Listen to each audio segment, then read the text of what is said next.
رمضان آتا ہے تو تراویح پہ مناظرے شروع ہو جاتے ہیں۔ میں ایسے ہی یوٹیوب دیکھ رہا تھا تو وہ ایک سامنے آیا 20 تراویح پڑھنے والوں کو چیلنج۔ او بھائی اللہ کے واسطے یہ چیلنج اپنے پاس رکھو۔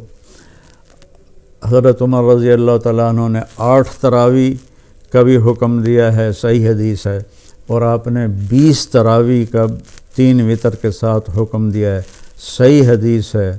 کوئی اس پہ عمل کر لیتا ہے، کوئی اس پہ عمل کر لیتا ہے، دونوں ٹھیک ہیں۔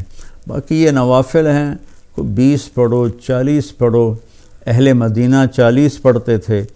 یہ تراویح کا لفظ کہاں سے آیا کہ اہل مکہ 4 رکعت پڑھتے تھے پھر ایک طواف کرتے تھے۔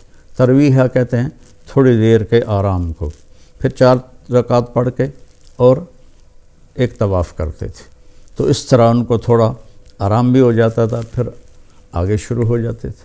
مدینے والوں کو پتہ چلا کہ مکے والے تو ہر 4 تراویح کے بعد طواف کرتے ہیں، تو ہم کیا کریں؟ انہوں نے 40 رکعت پڑھنی شروع کر دی۔ تو اس پہ لوگوں کو تشویش میں نہ ڈالیں۔ جو 20 پڑھ رہا ہے وہ بھی ٹھیک کر رہا ہے، جو 8 پڑھ رہا ہے وہ بھی ٹھیک کر رہا ہے، کوئی 40 پڑھ رہا ہے وہ بھی ٹھیک کر رہا ہے۔ یہ قیام اللیل ہے، اللہ تعالیٰ کے نبی نے 3 دن صرف کیا، اس کے بعد نہیں کیا، اور ہم تو سب پورا مہینہ کرتے ہیں۔ اس کو حضرت عمر رضی اللہ تعالیٰ عنہ نے جاری فرمایا، اور دونوں صحیح روایات ہیں، 8 کی بھی 3 رکعت 11، اور 20 کی بھی اور 3 رکعت وتر۔ تو بھائیو، اکثر جو میں تو سنتا ہی نہیں ہوں، میرے سر میں درد رہتا ہے، لیکن کبھی کبھار کان میں پڑ جاتی ہے بات، تو اتنا شدید لہجہ ہوتا ہے اور اتنا حقارت آمیز لہجہ ہوتا ہے اور اتنا نفرت سے بھرا ہوا ہوتا ہے، خاص طور پر مذہبی معاملات میں اور اختلافی مسائل میں۔ اس قدر وہ آتش فشاں پہاڑ بن جاتے ہیں کہ ان کے منہ سے آگ نکلتی ہے۔ قرآن ماشاءاللہ پوری امت سنتی ہے، اور صدیوں سے امت جمع ہے 20 تراویح پر۔ حضرت عمر کے زمانے سے لے کر آج تک امت کا بہت بڑا طبقہ 20 تراویح پڑھ رہا ہے۔ جن دوستوں کو کوئی عذر نہ ہو اور کوئی تھکاوٹ بیماری نہ ہو تو وہ 20 پڑھیں۔ بہت سے لوگ 8 پڑھ کے باہر نکل جاتے ہیں تو وہ اپنا نقصان کرتے ہیں۔ میں یہ نہیں کہہ رہا کہ انہیں گناہ ہوگا، میں یہ کہہ رہا ہوں کہ انہیں نقصان بہت بڑا ہوگا کہ انہوں نے 24 سجدے انہوں نے ضائع کر دیے، جو بعد میں انہوں نے 12 رکعت میں پڑھنے تھے، اور وتر کے سجدے بھی باجماعت ضائع کر دیے۔ تو نوجوانوں سے، صحت مند لوگوں سے میری گزارش ہے کہ امت کا عمل 20 پہ رہا ہے، 20 پڑھنے کی ہمت فرمائیں۔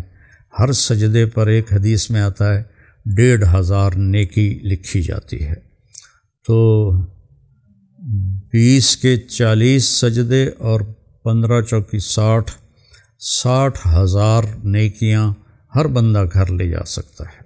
کسی کو عذر ہے، معذوری ہے، وہ 8 پڑھ لے، 10 پڑھ لے، تو وہ کوئی اس میں گناہ نہیں ہے۔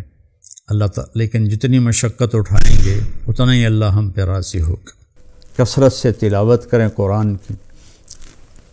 بخاری شریف کی روایت ہے، کانا رسول اللہ صلی اللہ علیہ وسلم اجود الناس، اللہ کے نبی سب سے زیادہ سخی تھے۔